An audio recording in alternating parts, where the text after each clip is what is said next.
तो आज का हमारा टॉपिक है UP board solution class 12 physics chapter 3 विद्युत धारा। तो दोस्तों आज के वीडियो में हम इस चैप्टर के परीक्षा उपयोगी प्रश्नोत्तरों को पढ़ रहे हैं। तो देखिए प्रश्न हमारा पहला प्रश्न क्या है। प्रश्न कह रहा है कि सेल के विद्युत वाहक बल एवं टर्मिनल विभवांतर में अंतर स्पष्ट कीजिए। तो देखिए यह क्वेश्चन 2012, 13 और 15 में पूछा गया था। तो हम इस प्रश्न के अंतर्गत हम जानेंगे कि सेल का विद्युत वाहक बल क्या होता है और टर्मिनल विभवांतर क्या होता है। तो आइए इसको पढ़ते हैं। इसका हम सूत्र और मात्रक बीमा सहित पढ़ेंगे। तो देखिए पहले देखते हैं विद्युत वाहक बल क्या होता है। हमारा हेडिंग है विद्युत वाहक बल। तो देखिए ये क्या होता है, इसकी परिभाषा एकांक आवेश को पूरे परिपथ में सेल सहित प्रवाहित करने में सेल द्वारा दी गई ऊर्जा को सेल का विद्युत वाहक बल कहते हैं। एकांक आवेश को, कोई आवेश है, कोई एक आवेश है, तो क्या कह रहा है पूरे परिपथ में। देखिए कोई एक आवेश है, जब मान लीजिए प्लस क्यू आवेश है और कोई एक परिपथ है, तो एकांक आवेश को पूरे परिपथ में सेल सहित प्रवाहित करने की, जो उसमें सेल होता है उस सेल सहित प्रवाहित करने की जो ऊर्जा वेग होती है, जो ऊर्जा लगती है, उसे क्या कहते हैं विद्युत वाहक बल कहते हैं। उस शक्ति को विद्युत वाहक बल कहते हैं। तो देखिए विद्युत वाहक बल जो विद्युत वाहक बल होता है, देखिए इस प्रकार से ई द्वारा इसे प्रदर्शित करते हैं। तो ई विद्युत वाहक बल बराबर क्या होता है W/Q, जहाँ पे W क्या होता है कार्य होता है और Q आवेश होता है और ई क्या होता है विद्युत वाहक बल होता है वोल्ट में।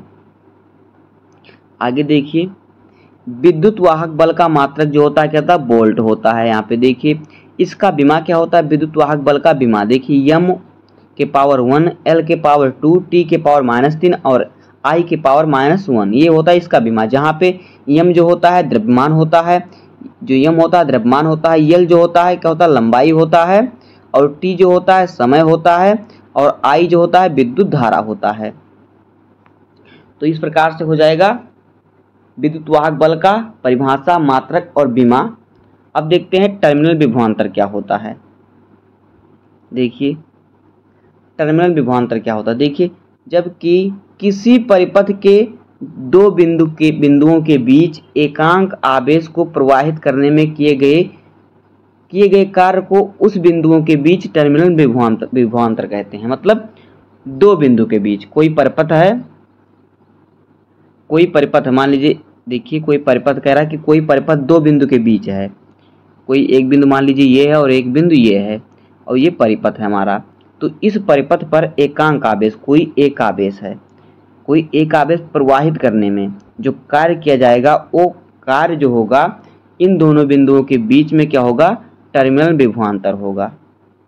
देखिए टर्मिनल विभवांतर को हम V से प्रदर्शित करते हैं। इसका सूत्र होता है, V का सूत्र क्या होता है, टर्मिनल विभवांतर V बराबर क्या होता है, देखिए E - IR, जहाँ पे V जो होता है टर्मिनल विभवांतर होता है, E जो होता है विद्युत वाहक बल होता है और I जो होता है धारा होता है और फिर R जो होता है आंतरिक प्रतिरोध होता है।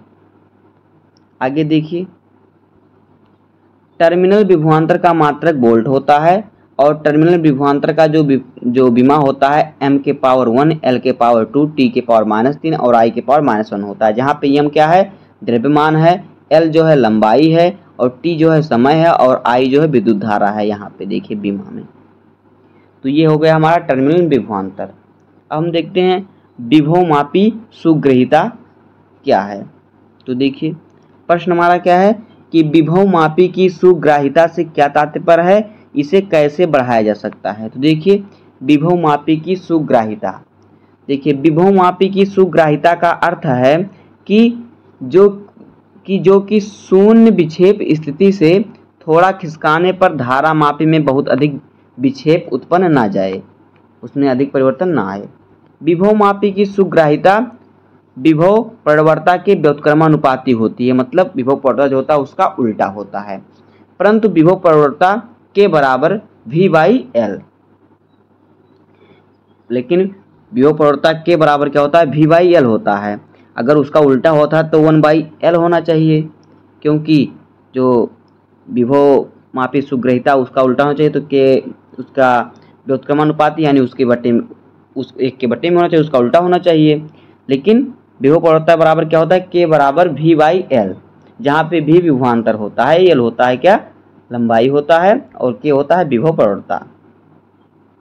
देखिए बी विभवमापी के तारों के सिरों का विभवांतर होता है, अतः के व्युत्क्रमानुपाती 1/l, अर्थात विभवमापी के तार की लंबाई l बढ़ाने से के का मान कम हो जाता है। के क्या है, विभव प्रवणता है, अर्थात सुग्राहिता बढ़ जाएगी। जब विभव प्रवणता कम होगा तो सुग्राहिता बढ़ेगी, यानी इसका क्या होता है, उल्टा होता है।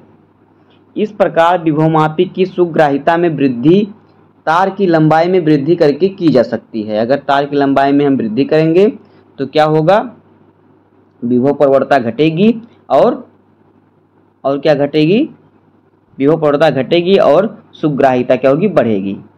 विभवमापी की सुग्राहिता का एसआई मात्रक देखिए क्या होता है, यहाँ पे एसआई रहेगा। एसआई मात्रक क्या होता है, वोल्ट बटे विभवांतर होता है, और यह जो होता है विमाहीन होता है। विमाहीन का मतलब इसमें विमा नहीं होती। विभवमापी की सुग्राहिता का विमाधिक किस से होता है, देखिए कुल में सब में 0 होता है, यानी विमाहीन होता है, इसमें विमा नहीं होती। तो बस दोस्तों इस प्रकार से हो जाएगा इन तीनों मोस्ट इंपॉर्टेंट टॉपिक का हल। उम्मीद है कि आपको वीडियो पसंद आया होगा। अगर आपको वीडियो पसंद आया हो तो वीडियो को लाइक कर दीजिएगा, चैनल पर नए हैं तो सब्सक्राइब कर दीजिए। मिलते हैं किसी नेक्स्ट वीडियो में, तब तक के लिए धन्यवाद, जय हिंद।